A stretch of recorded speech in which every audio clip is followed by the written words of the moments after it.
Bonsoir, c'est Networks. Bienvenue une fois de plus sur la chaîne. Dans cette séance, nous allons résoudre un problème qui nous a été reporté. De quel problème s'agit-il? En effet, nous procédons à un troubleshooting. Il a été reporté que un technicien du niveau junior a procédé à un remplacement de ce commutateur du niveau 2 et du niveau 3, autant pour moi. Et depuis le remplacement, rien ne fonctionne plus. Et notez bien ici que le premier principe, quand on vous attribue une telle tâche, c'est de se poser les bonnes questions. Lorsque vous posez les bonnes questions, ça vous permet rapidement d'arriver à l'objectif. Dans ce cas, on vous dit rien ne fonctionne. Remarquez bien, rien ne fonctionne. Pour moi, c'est vague. C'est pas, it's not deterministic. C'est pas clair. Et la question que je pose à ce niveau, qu'est-ce qui ne fonctionne pas exactement? Et on vous dit, les utilisateurs dans la zone verte peuvent communiquer entre eux. Les utilisateurs de la zone verte ne peuvent nullement communiquer avec les utilisateurs de la zone, dans la zone bleue, et vice-versa. La prochaine question que je me pose, est-ce que les utilisateurs dans la zone bleue peuvent communiquer entre eux? On vous dit non. Ici, c'est la même topologie que nous avions eu la dernière dans la simulation précédente en termes du routage inter-VLAN utilisant un switch de niveau 3. Donc, si vous n'avez pas encore vu la vidéo, allez la revoir. La configuration est très simple. Et vous savez en plus ce que vous devez faire pour soutenir la chaîne et soutenir aussi, partager afin que les autres puissent en prendre. OK? Et activer la cloche de notification. Vous voyez ici que Moussa ne peut même pas joindre Fatima qui se trouve dans le même sous-réseau que lui. OK? Avec juste ces deux questions, nous pouvons déjà comprendre que nous devons nous concentrer dans la zone bleue. Si déjà Sadio et Fatima ne peuvent pas se joindre mutuellement, se trouvant dans le même sous-réseau, ça ne sert à rien de chercher à joindre Moussa partant de Sadio dans des sous-réseaux différents. Nous devons d'abord résoudre le problème qui se trouve en interne.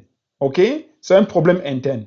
C'est dans la salle, si à la cuisine, ça brûle, ça ne sert à rien d'aller chercher à éteindre un feu peut-être qui n'existe même pas au salon. Donc, éteignez d'abord le feu à la cuisine. Et quelle est la prochaine question que nous posons ici? C'est est-ce que is the IP correct on the host? Remarquez bien que j'ai sauté la première question qui est check the physical connection.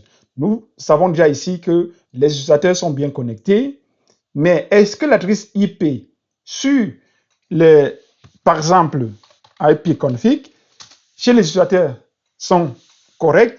Nous sommes ici, c'est Sadio. Nous voyons que l'adresse IP est correcte. Est-ce que le gateway est configuré, est correct? Nous voyons ici que le gateway est correct au niveau de l'utilisateur. Mais question, est-ce que ce gateway est aussi correct au niveau du switch, de l'electric switch? Parce que le gateway des utilisateurs de la zone bleue est configuré où? C'est configuré là. Alors, allons regarder. Show IP interface brief. Regardez là, le gateway n'est pas correct. Hein? Regardez le troisième octet. Ici, c'est 30, alors là, c'est 10. Donc, nous avons un problème au niveau de la configuration du gateway. OK? Regardez bien. Nous pouvons copier. Je copie. Je dis conft int VLAN 10. J'ai introduit là, je dis paste. Je vais là, je change au 10. Hein, do show run. Est-ce que le gateway est maintenant bien configuré? Oui, le gateway est bien configuré. OK? Allons à la prochaine question. Is the host assigned to the right VLAN? Le gateway est configuré. Est-ce qu'il peut déjà joindre en interne? Est-ce qu'il peut joindre Fatima? Non. Et l'autre question, est-ce que le port, regardez bien, vous vous rappelez de cette topologie. Voici, par exemple, dans le cas présent, voilà par exemple Sadio qui est connecté à ce port. Voici le port du switch. Ce port doit être dans le VLAN 10. OK? Est-ce que c'est le cas? Allons voir. Show. Il peut dire do show. Il dit, je vais aller en 2 étapes. Avec une seule configuration, je pouvais répondre à la deuxième question. Mais je dis show VLAN. Le port 1 et le port 2 sont là configurés. Donc, cette question, est-ce que le port is the host assigned to the right VLAN? C'est répondu, c'est coché. Does the VLAN exist on the switch? Regardez encore bien cette représentation.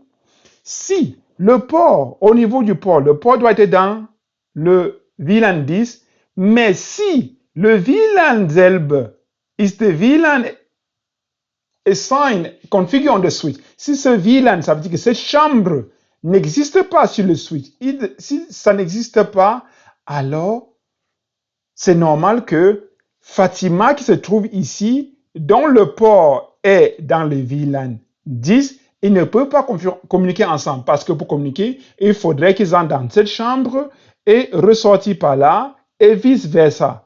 Donc, sans l'existence du VLAN sur le switch, aucune communication ne sera possible en interne, localement. Il dit do show VLAN. Do show VLAN. Regardez là. Oh, les ports sont bien attribués au VLAN 10, mais le VLAN n'est même pas là. Et constatez aussi que ces ports ne sont aussi nullement attribués au VLAN default, parce que le port est configuré dans le VLAN 10. Qu'est-ce que je fais? Je vais aller là, je dis VLAN 10 name marketing. Regardez là, do show VLAN. J'ai reconfiguré le VLAN 10 qui manquait. OK? Est-ce que Sadio peut communiquer maintenant avec Fatima? La réponse, c'est oui. Est-ce que Sadio peut communiquer avec le VLAN vert?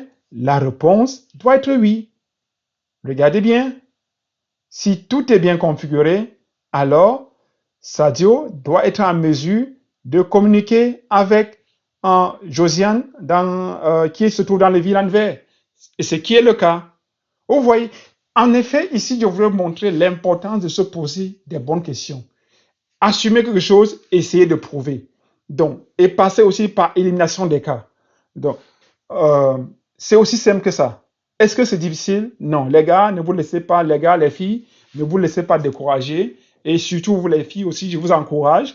Dans les réseaux de télécommunications, c'est un domaine pour tout le monde. Ne dites pas que c'est la technique, ce sont les garçons. J'ai dans mon équipe des filles qui y travaillent. Je vous assure, il y a du beurre dans le domaine. Donc, ne vous laissez pas décourager. Prenez juste peut-être 1 heure par jour et vous jouez avec Packet Tracer. Il y a assez d'exercices en ligne. Vous avez des questions posées en commentaire. Et je peux vous rassurer, je répondrai avec plaisir à toutes vos questions. Je ne peux pas vous garantir, vous donner toutes les réponses à vos questions, mais je m'efforcerai à vous assister aussi longtemps que possible. À la prochaine. Bye bye.